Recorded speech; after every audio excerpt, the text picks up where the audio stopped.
เคរុនសួស្តីបងប្អូនទាំងអស់គ្នាថ្ងៃនេះសម្រាប់ពីការងារចង់នាំគ្រួសារទៅដើរលេងតែមុននឹងដើរលេងហើយចៃដន្យនេះដោយសារហើយមកលេងផ្ទះតែតកែវអញ្ចឹងមើលហើយម៉ែគាត់នៅផ្ទះគឺគាត់ឆ្កាស្មៅឆ្កាព្រៃលង្វាលហើយគាត់ដាំតំណាំមានចេកមានមានចេកមានពៅមានលហុងអីហើយចក្រៃមានហើយតកួនចៃចង់ភ្លេចអស់ធ្វើដូចឯងអ្នកក្រុងបើតែយើងមើលអញ្ចឹងនឹកឃើញដល់ពេលយើងនៅក្មេងៗនឹកឃើញតានៅក្មេងៗអត់មានចេះគិតអីទេគិតតែពីទៅរៀនមកវិញដើរលេងទៅរៀនមកវិញដើរលេងនឹកឃើញกันហ្នឹងអត់មានចេះគិតអីក៏សប្បាយមួយយ៉ាង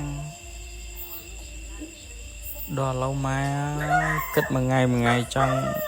ខ្ទុះខួរដឹងធ្វើការដល់ពីទូដឹងដើរលេងឥឡូវអីតោះតិចទៀតយើងចេញទៅធ្វើដំណើរទៅដោយសារតំបន់តកែវឥឡូវក៏អភិវឌ្ឍច្រើនដែរហើយនេះផ្លូវបេតុងនៅស្រុកបាទីអានេះផ្លូវតាមភូមិណាមកតំបន់ខ្ញុំឥឡូវគេអភិវឌ្ឍខ្លាំងមានទាំងរោងចក្រមានឃ្លាំងហើយផ្លូវសឹកតែបេតុងសឹកតែកស៊ូប៉ុន្តែវាក៏មានផ្នែកខ្លះដែរលើគេ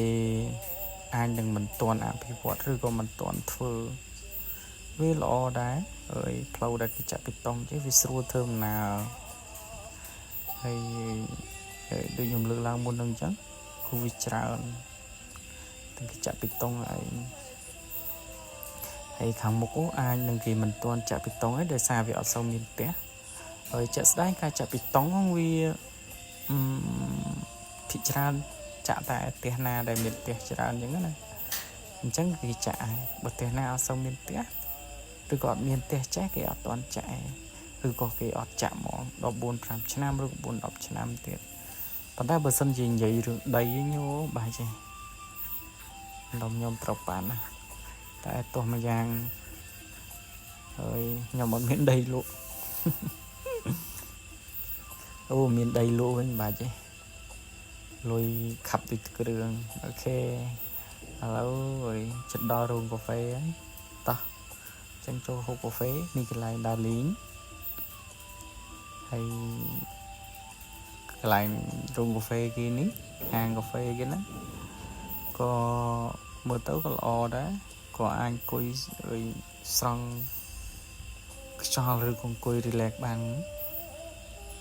ហើយមីរើភ្លៀងឥឡូវមាននាំពុនកូនទៅវិញហើយកុំឲ្យ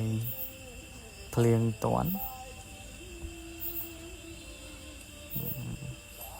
ទឹកកូនទូចទឹកអីអស់អាណិតគ្នា